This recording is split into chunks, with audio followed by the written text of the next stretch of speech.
16 ans pour trouver un coupable. Salut à tous, aujourd'hui on va parler de la série Le crime à la racine, une mini-série suédoise réalisée par Lisa Sive et disponible sur Netflix. Cette série, en 4 épisodes, revient sur une affaire criminelle glaçante qui a marqué la Suède. Portée par Peter Eggers et Mattias Nordqvist, la série mêle enquête policière, avancées scientifiques et drame humain tout en s'inspirant d'une histoire vraie. Entre obsession des enquêteurs et douleur des familles, Le crime à la racine propose une plongée fascinante dans les profondeurs d'une enquête qui a changé des vies à jamais. Alors cette série mérite-t-elle qu'on s'y attarde? Avant de le découvrir, n'oubliez pas de vous abonner si ce n'est pas déjà fait. L'histoire du crime à la racine débute en 2004 dans la ville tranquille de Linköping en Suède où un double meurtre secoue la communauté. Un jeune garçon, Adnan, est attaqué et assassiné dans la rue par un inconnu. Gunilla, une passante qui tente de lui venir en aide, est elle aussi brutalement tuée. Ce crime, sans mobile apparent, devient une véritable obsession pour l'inspecteur John qui consacre les 16 années suivantes à tenter de résoudre l'affaire malgré les frustrations et l'absence de pistes concrètes. En 2020, l'arrivée de Pehr, un généalogiste passionné, marque un tournant dans l'enquête. Grâce à des avancées révolutionnaires en matière d'analyse ADN, il relance l'affaire et permet de découvrir de nouveaux indices. Leur collaboration dévoile des vérités enfouies et révèle un coupable inattendu tout en explorant l'impact de ce crime sur les familles des victimes, sur la communauté et sur les enquêteurs eux-mêmes.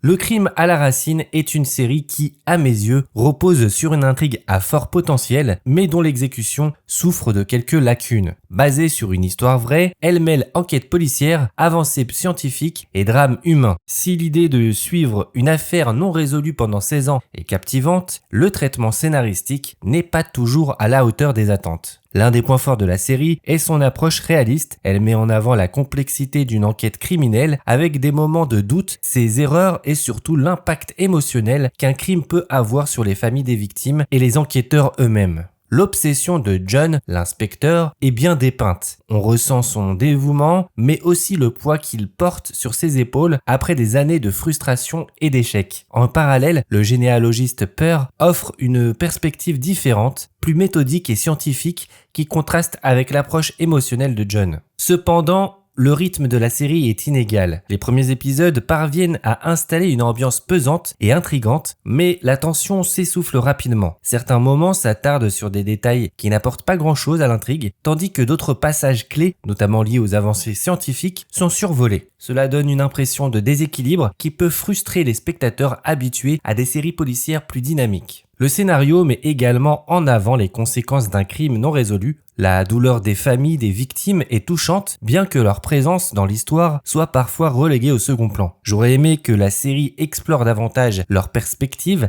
car elles ajoutent une dimension émotionnelle importante au récit. En revanche, le choix de montrer l'évolution des techniques d'enquête, en particulier l'analyse ADN, est une décision judicieuse qui apporte un éclairage intéressant sur les avancées scientifiques dans le domaine criminel. Malgré ces points positifs, l'absence de rebondissements marquants ou de scènes réellement mémorables affaiblit l'ensemble. L'intrigue, bien qu'intéressante, reste prévisible dans son déroulement. Le coupable est finalement identifié de manière sobre, sans véritable surprise ni moment d'apothéose. Cela reflète peut-être une volonté de réalisme, mais cela prive la série d'une conclusion plus percutante. Visuellement, Le crime à la racine adopte une approche minimaliste et réaliste, parfaitement en accord avec son sujet sombre et mélancolique. Lisa Sive, la réalisatrice, réussit à installer une ambiance pesante grâce à une palette de couleurs froides et des décors dépouillés. Les rues de Linköping, souvent plongées dans une lumière terne, reflètent l'impact psychologique des événements sur la communauté. Ce choix esthétique renforce la gravité de l'histoire, mais manque parfois de variation, ce qui peut rendre l'ensemble un peu monotone.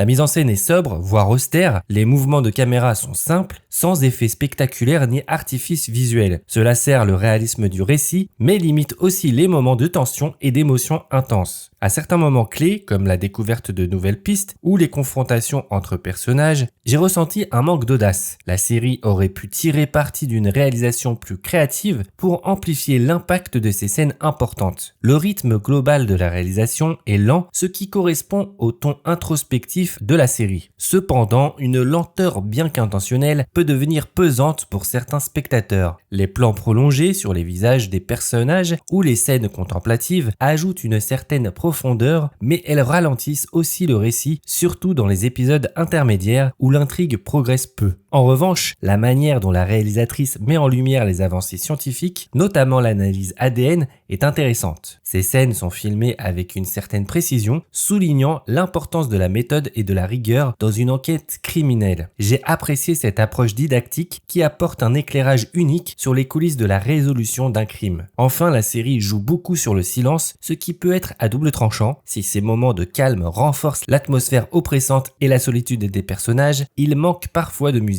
ou de sonorité pour intensifier l'émotion. Le casting du Crime à la racine est l'un des points forts de la série, avec des performances solides et nuancées qui servent bien l'histoire. Cependant, j'ai ressenti que certains personnages auraient mérité plus de développement pour permettre aux acteurs de briller pleinement. Peter Eggers, dans le rôle de John, l'inspecteur obsédé par cette affaire, livre une performance convaincante. Il parvient à incarner un homme rongé par la culpabilité et l'échec, tout en conservant une certaine humanité. Ses moments de doute et ses silences en disent souvent plus long que ses dialogues, et c'est dans cette subtilité qu'il excelle. Cependant, j'aurais aimé que le scénario lui donne davantage d'occasions de montrer la complexité psychologique de son personnage. Son obsession, bien qu'évidente, est parfois survolée, ce qui limite l'impact émotionnel de sa prestation. Mathias Nordqvist, qui joue Pearl, le généalogiste, offre une interprétation tout en sobriété. Son rôle est plus pragmatique et moins émotionnel, mais il apporte un équilibre intéressant face à l'intensité de John. Sa démarche scientifique et méthodique contraste avec l'approche plus impulsive de l'inspecteur. Malheureusement, le personnage manque de profondeur et d'arrière-plan. J'aurais aimé en savoir plus sur ses motivations personnelles et son vécu, ce qui aurait enrichi son rôle. Un des éléments marquants est la capacité des acteurs à transmettre des émotions universelles, même avec peu de dialogue. Les scènes où la douleur et la frustration se lisent simplement sur leur visage sont particulièrement poignantes. Cela témoigne d'un choix de casting judicieux, même si le scénario ne leur donne pas toujours l'espace nécessaire pour développer pleinement leur personnage. En conclusion, Le Crime à la racine est une série qui, malgré son rythme lent et ses quelques lacunes,